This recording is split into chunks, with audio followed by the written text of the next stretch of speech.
Pikap bermuatan sembako ini kesulitan melintasi jalan menuju pasar desa Sidodadi, Kecamatan Pagardewa, Lampung Barat. Beberapa kali pikap didorong warga karena rodanya terperosok di lumpur. Jalan desa Sidodadi sepanjang 7 km belum pernah diaspal alias masih jalan tanah. Saat hujan, jalan menjadi licin dan berbahaya bagi pengendara. Wah, luar biasa jalannya. Luar biasanya seperti apa, Bang? Kalau hujan, licin, nggak bisa jalan pula kalau nggak pakai rantai. Kadang pakai rantai juga masih susah. Susah ya? Susah ya. Biasanya, Bang, di bulan-bulan apa sih, Bang, musim hujan itu? Bulan-bulan ya kayak sekarang ini. Kayak sekarang ya? Nah, kalau misalnya kondisi hujan kan jalannya makin parah, Bang. Iya. Itu seperti apa, Bang? Lanjut jalan apa gimana? Kadang nggak pakai rantai, kalau nggak bisa pakai rantai ya balik pulang. Balik pulang ya? Iya. Rugi berarti ya? Iya. Oh. Desa Sidodadi merupakan salah satu desa di daerah terpencil di Lampung Barat. Meski jalannya rusak parah, namun setiap hari jalannya ramai dilewati kendaraan warga luar daerah yang berkepentingan membeli hasil bumi seperti kopi, pisang, dan sayuran, serta menjual bahan pokok. Pihak desa rutin mengusulkan pembangunan jalan ke Pemkab Lampung Barat, namun hingga kini belum terrealisasi. Saya rasa udah berpuluh-puluh tahun ya. Kalau perbaikan kita sudah beberapa kali mengusulkan di Musren, di acara kabupaten, baik tingkat kabupaten kecamatan. Alhamdulillah sampai sekarang belum ada perbaikan sama sekali. Karena setelah kami usulkan, alasannya selalu klise. Terbentur dengan kawasan. Seperti itu. Jalan rusak desa Sidodadi juga menyusahkan para pelajar yang berangkat sekolah. Motor mereka pun kesulitan melewati jalan yang licin. Warga mendesak pemerintah daerah Lampung Barat dan Provinsi Lampung segera membangun jalan aspal di daerah mereka. Rosandi melaporkan dari Lampung Barat.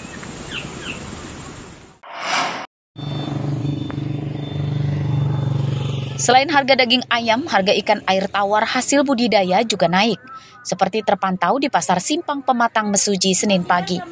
Harga ikan umumnya naik Rp5.000 per kilogram. Dampak naiknya harga pakan.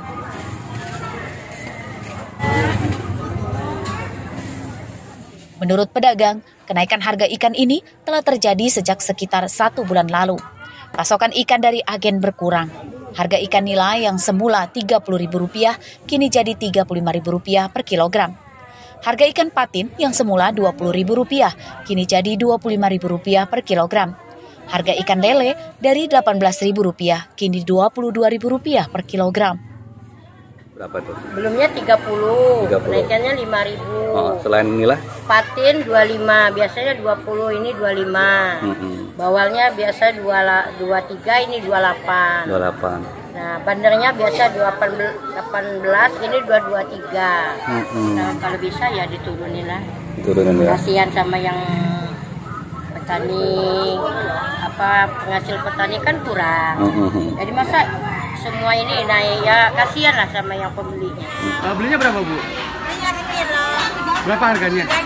35. 35 sebelumnya berapa? 30. Oh, naik ya, Bu ya? Iya. Udah berapa lama sih, Bu? Baru berapa hari ini naiknya ya. Kenapa memilih ikan, Bu? Kan naik nih. Pengen makan ikan aja. Sudah biasa ya, Bu? Iya, udah biasa. Di Kabupaten Mesuji, ikan laut jarang dijual pedagang di pasar sebab harganya lebih tinggi dibanding ikan air tawar. Ini karena Kabupaten Mesuji jauh dari laut. Sementara itu, untuk pasokan ikan air tawar asli dari sungai seperti ikan baung dan gabus juga berkurang drastis.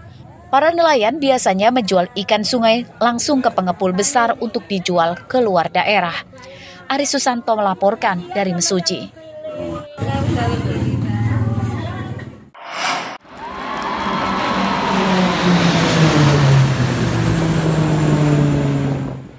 Beginilah atraksi udara yang dipertunjukkan Jupiter Aerobatic Tim TNI Angkatan Udara di langit Lampung pada Senin siang.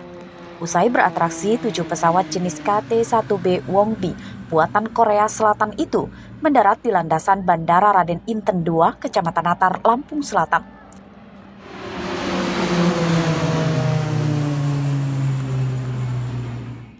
Atraksi tim aerobatik satu-satunya yang dimiliki Indonesia itu mendapat antusiasme warga dan para pelajar. Kehadiran tim disambut juga dengan tarian adat Lampung.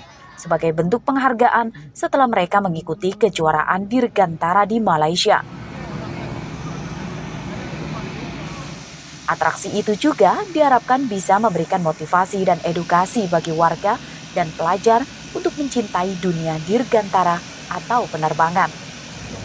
Mendatangi seluruh provinsi yang ada di Indonesia yang belum pernah didatangi, nah salah satunya adalah Provinsi Lampung ini.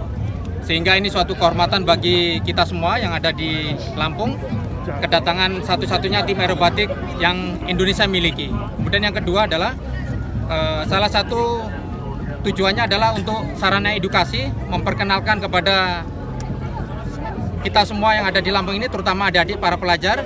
Kemarin kita di Langkawi, kita menampilkan 14 manuver, kita bergabung dengan 4 tim aerobatik dari negara lain, dan alhamdulillah kita mendapat sambutan yang sangat meriah dalam event internasional, dalam event kedirgantaraan yang berskala internasional. Kita dapat memposisikan kita sebagai angkatan udara yang sangat disegani di kawasan.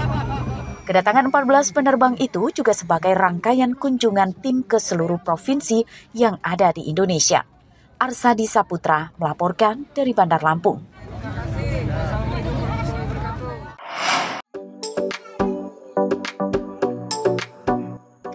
Kita biasanya mengenal kemiri hanya sebagai bumbu dapur saja. Namun di tangan emak-emak di pesawaran ini, kemiri bisa diolah menjadi minyak yang harga jualnya lebih tinggi. Pembuatan minyak kemiri itu dilakukan anggota kelompok wanita tani atau KWT Dusun Pujo Rahayu, Kecamatan Banjaran, Kecamatan Padang Cermit. Sejak 2 tahun lalu, mereka mulai memproduksi minyak kemiri secara swakelola. Pembuatannya mereka lakukan secara tradisional. Kemiri yang sudah dikumpulkan, lalu dijemur, dan setelah kering direbus selama 10 menit. Kemiri yang sudah dikupas, lalu digiling, dan diperas secara manual. Hasil perasannya lalu dimasak dan diendapkan selama sekitar 3 malam. Baru setelah itu bisa dikemas. Minyak kemiri kemasan 100 ml dijual Rp25.000 dan dititipkan ke apotik atau dijual secara daring. Kita paling susah itu di ini, alat perasnya gini. Masih memerasnya masih manual. Kita kan kemungkinan di sini masih ada minyak yang tersisa, terbuang. Makanya ya yang masih paling susah di situ. Kita penjualannya ke apotek, kita langsung ke koperasi, kita langsung ada yang melalui pesan langsung juga bisa. Buah kemiri didapat dari kawasan hutan register 20 Pesawaran. Selain kemiri, warga juga memanfaatkan beberapa komoditas lain seperti kapulaga, cengkeh, pala, hingga durian. Anggota kelompok tani ini untuk memanfaatkan hasil-hasil tanaman yang ada di sini, dan juga kami ingin juga gimana hasil-hasil tanaman di sini itu menjadi sebuah produk yang bisa mempunyai nilai jual yang tinggi. Membuat minyak kemiri, yang dari kemiri dibuat minyaknya, terus cangkangnya kita buat briket, ya, untuk pengganti kayu bakar. Nah, memang dari sisi teknologinya memang belum cukup optimal. Nah, ini kami baru secara pendampingan nanti kita bisa bekerja sama dengan tim Unila. Manfaat minyak kemiri dikenal untuk mengatasi rambut rontok hingga merawat keremajaan kulit. Selain minyak kemiri, kelompok tani desa Banjaran juga membuat bahan bakar briket dari kulit buah kemiri.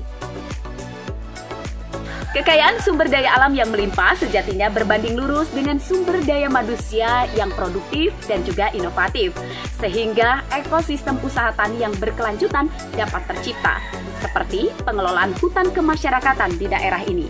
Bukan saja fungsi ekonomi, namun juga fungsi sosial dan juga fungsi ekologi dapat tercipta. Fitri Amalia melaporkan.